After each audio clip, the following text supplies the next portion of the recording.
Smoked shrimp cocktail, smoked planked trout, tea-smoked duck, and reverse-seared tri-tip. We're up in smoke at the splendid JW Marriott Resort in Tucson, Arizona. I'm Stephen Raichlen, and this is Project Smoke.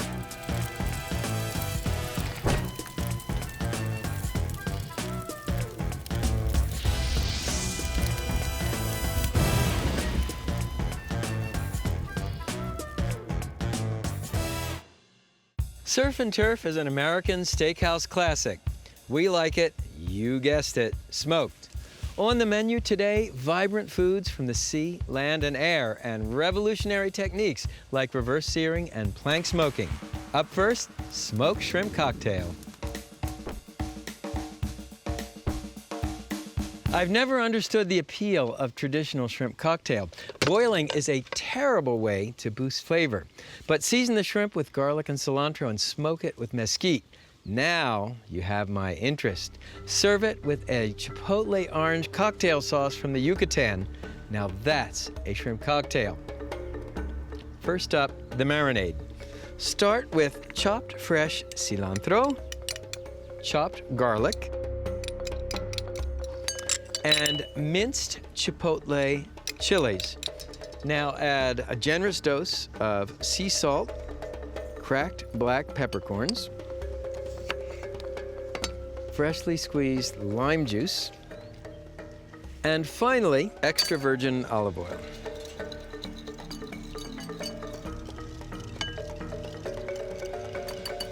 For shrimp, I'm using these mighty U12s. That means there are only 12 shrimp to a pound.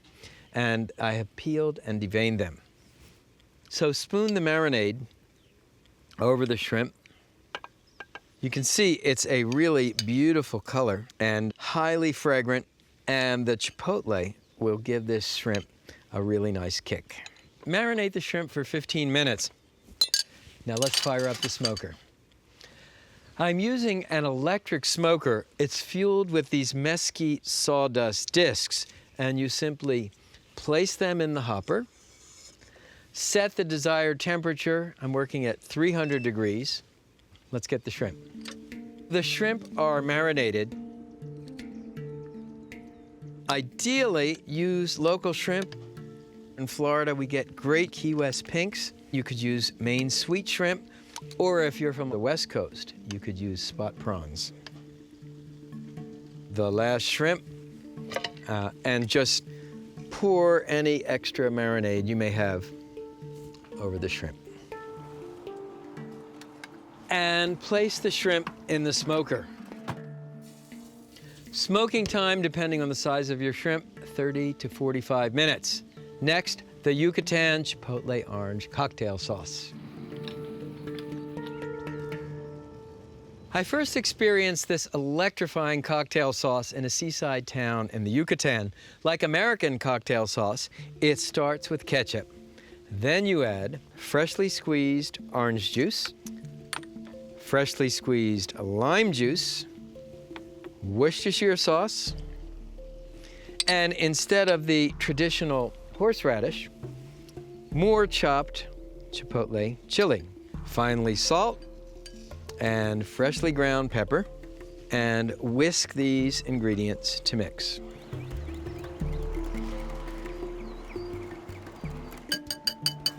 All right, just place the sauce in a serving bowl. So the shrimp should be ready. Check that out. Are those awesome or what? To check for doneness, just poke the shrimp. When they're firm, they're done. Then arrange the shrimp around the cocktail sauce.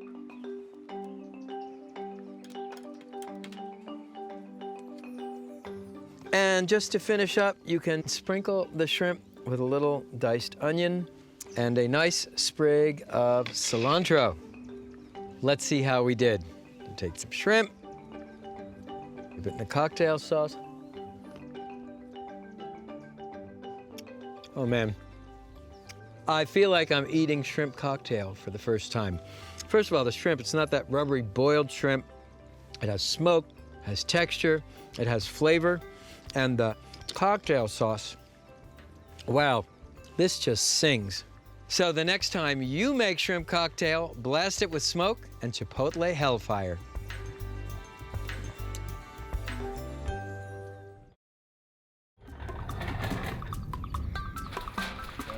Action. Planking is a great way to cook fish without leaving half stuck to the grill grate. And bacon makes everything taste better, especially trout. I give you smoked planked trout with caper dill sauce. I'm working on a ceramic cooker. For fuel, I'm using charcoal briquettes that are embedded with pieces of hickory. I filled the bottom of the cooker with unlit charcoal, and I have a chimney of lit coals, which I'm going to pour on top.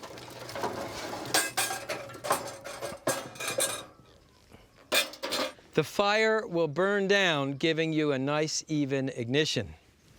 Now place the grate on top of the grill, and you're ready for business. Conventional wisdom holds that you soak a cedar plank before grilling, theory to keep it from burning. I'm going to do just the opposite. I'm going to char the plank because the flavor really comes when the wood starts to smoke. So place the plank on the grill. Native Americans in Connecticut, for example, would attach fish to wooden planks and stand them in front of a bonfire. That's the origin of planking. And that's what you're looking for.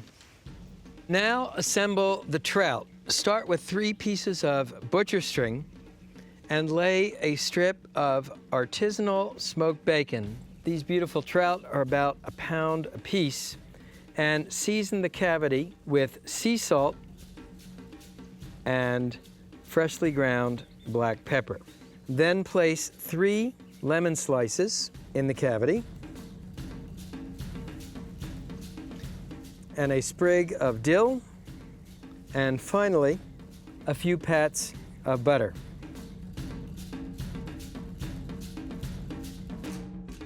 As the fish cooks on its plank, the bacon fat will melt into the outside, the butter will melt into the inside, guaranteeing you succulence. Now place another strip of bacon on top and then tie the fish together. And the tie here, you loop over once and then you loop over a second time to create a lock knot, and then simply tie the knot off like that. Then using kitchen shears, just trim off the excess string and place the trout on the charred plank. I've added a half of lemon for extra flavor. You even smoke the lemon on the plank, so when you squeeze it over the trout, you get this smoked lemon juice flavor. It's amazing. In order to do indirect grilling, we're going to install a convector plate, sometimes called a heat deflector. Thank you.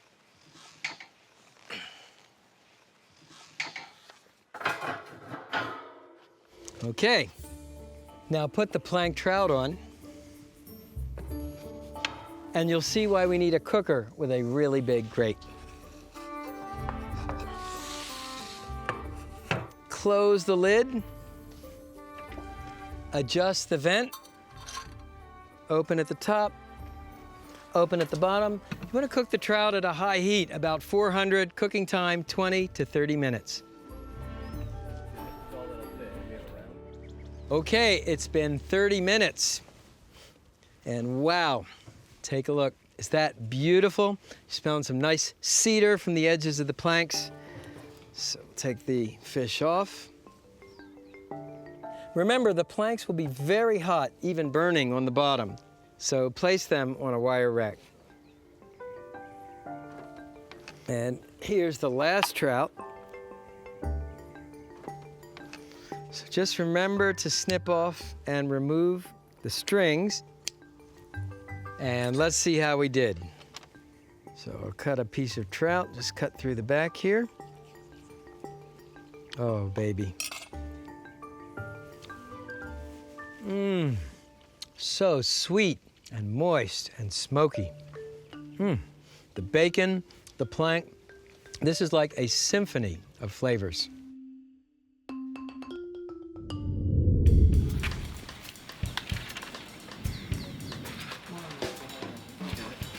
And action.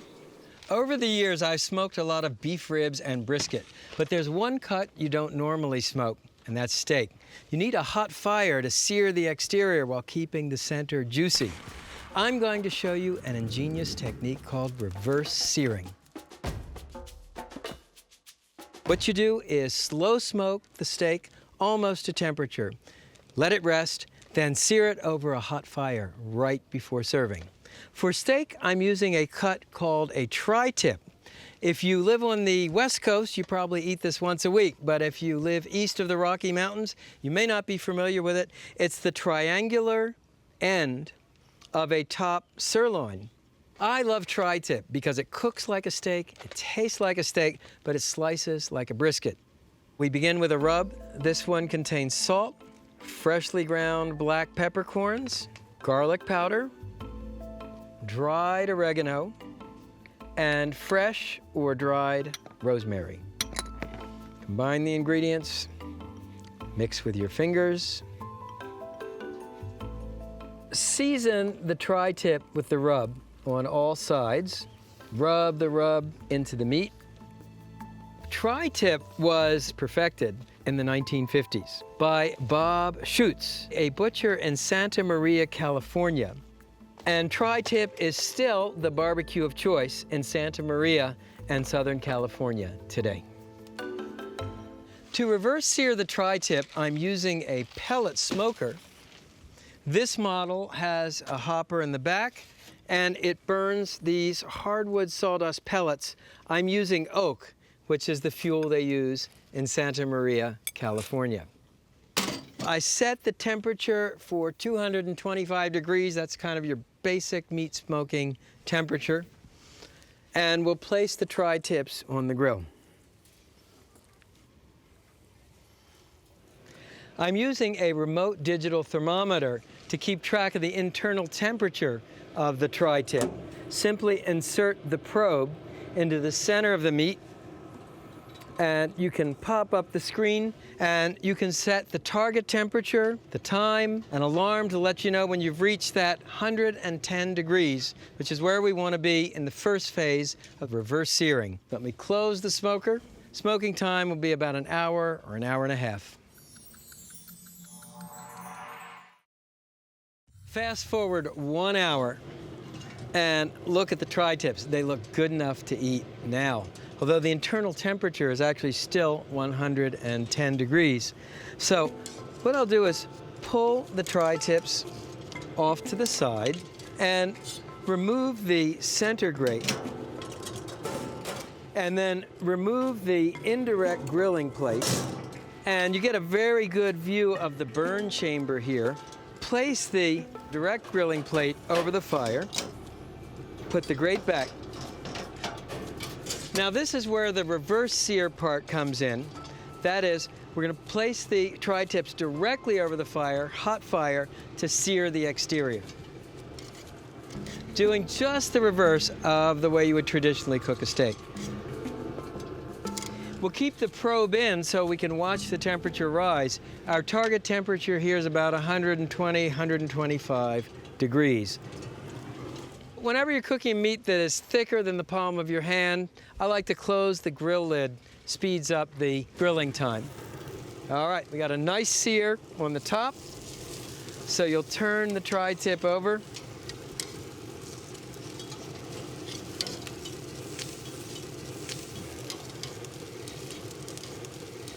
Okay, we're about 123. I'd like to bring it up 2 more degrees. So just pull out the probe, pull off the tri-tips, and they go onto a wire rack. That way they won't steam on the bottom. So hard as it is to be patient, you want to let the meat rest for about 5 or 10 minutes. This relaxes the meat, brings up the juices. Let's carve into it. You want to slice it across the grain. Now, the ends are obviously going to be quite well done. But you see, once you get into the tri-tip, it is a beautiful rosy pink in the center. Look at that. That looks amazing. When you cook a thick steak, sometimes you get what I call the bullseye effect. That is, you have a reddish, almost blue dot in the center. You have a gray ring outside that's more well done. In other words, it will not be an even color. But with reverse searing, you have this beautiful pink all the way through, and then just a nice crust. With this tri-tip, I'm serving a Malbec from Argentina, a great beef wine. Look at that ruby color.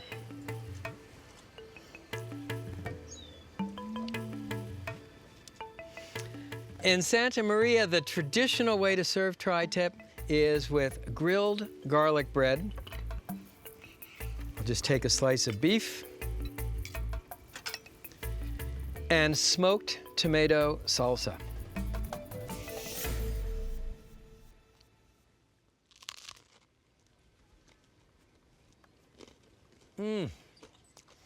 This is delicious. The beef is smoky, it's rare, it's tender, it's juicy, and that salsa adds just the right touch of spice. So the next time you're looking to cook a thick steak like a tri-tip, remember reverse searing. Salud.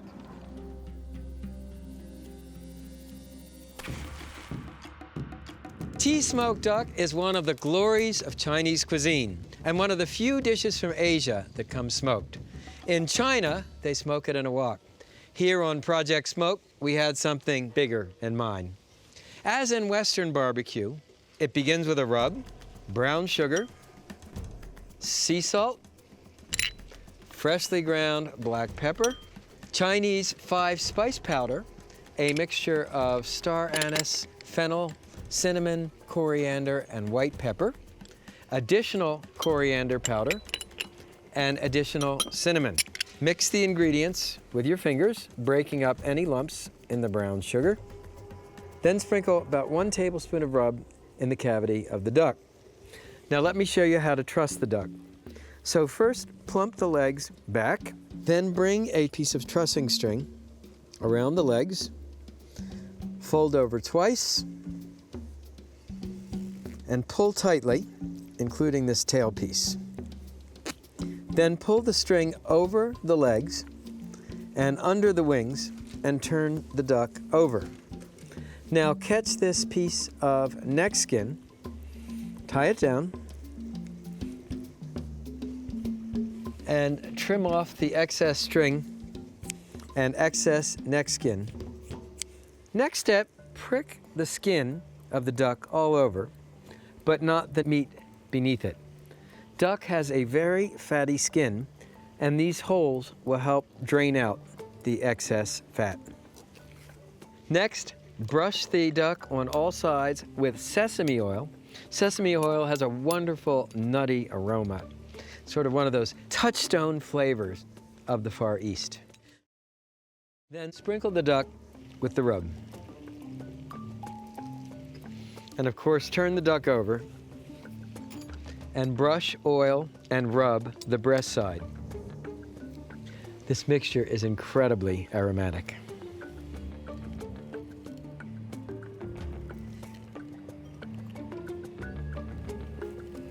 Finally, take the hook and insert the hook under the wing and through the back. And your duck is ready for smoking. In the West, we smoke with hardwood. The Chinese use an aromatic mixture of dry black tea, white rice, brown sugar, cinnamon sticks, fragrant orange peel, and star anise. This is a spice from southern China, northern Vietnam that has a smoky, licorice flavor. I'm afraid this smoking mixture would get lost in a big smoker, so I'm also going to add some cherry wood chips. And stir to mix with a spoon. All right, onto the smoker. I'm using an upright barrel smoker, sometimes called a drum smoker. I lit the coals in the ember box, and what you'll do is hang the duck in the smoker. 1, 2. This is actually very authentic because the Chinese often cook duck in a vertical position. Finally, put the aromatic smoking mixture on top of the coals. Then cover the lid of the smoker. Smoking time will be about 3 to 4 hours. The barbecue sauce is a sweet, salty, aromatic mixture of hoisin sauce, a sweet soybean-based sauce with an anisey finish, honey, rice vinegar for a mild touch of acidity, soy sauce, chopped fresh cilantro, chopped fresh ginger, and that classic Chinese oil, sesame oil. Then bring the sauce to a boil, whisking to combine the ingredients, and simmer the sauce for 5 to 10 minutes.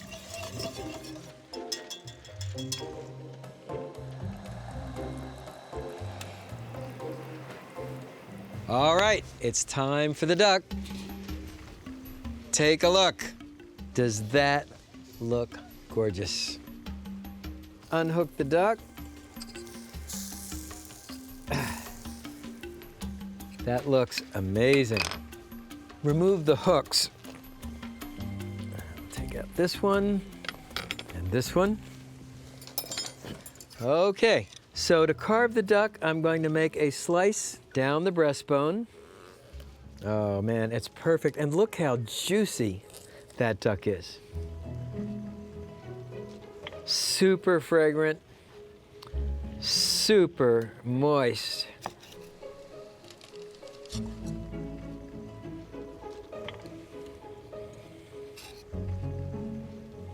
Then I'll carve off the other breast.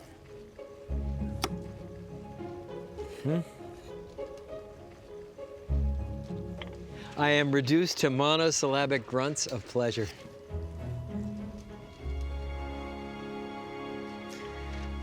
And since we're in southern Arizona, I'll serve this tea-smoked duck taco style. Place a couple of slices on a flour tortilla, then some thinly sliced scallion, cucumber, cilantro,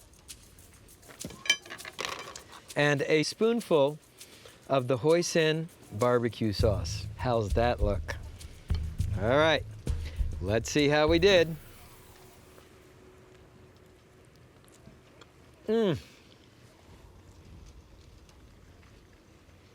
That is amazing. It's smoked duck, but it's a different sort of smoke than you get with American barbecue. Hoisin sauce is sweet, salty, crunch of the cucumber. The duck is so succulent. Smoked shrimp cocktail, smoked planked trout, reverse-seared tri-tip, and tea-smoked duck.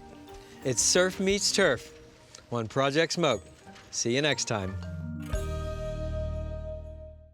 Well, I'm going to show you a new, I'm sorry, I was so close. I think this will be taller than me when we put the top on. It's just a terrific all-around steak. Now, as often on Project Smoke,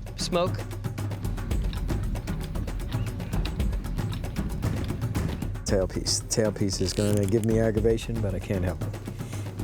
Here on Primal Grill, we're not Primal Grill, we're Project Smoke.